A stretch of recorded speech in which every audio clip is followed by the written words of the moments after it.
నిన్నే నా కోసం పంపించాడేమో బ్రహ్మ నడిచేడి నా ఇంటి దీపమా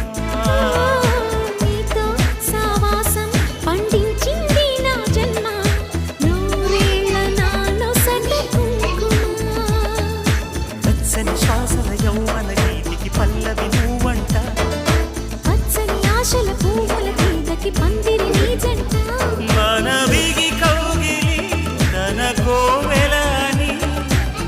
Happy birthday. వాళ్ళని చేరింది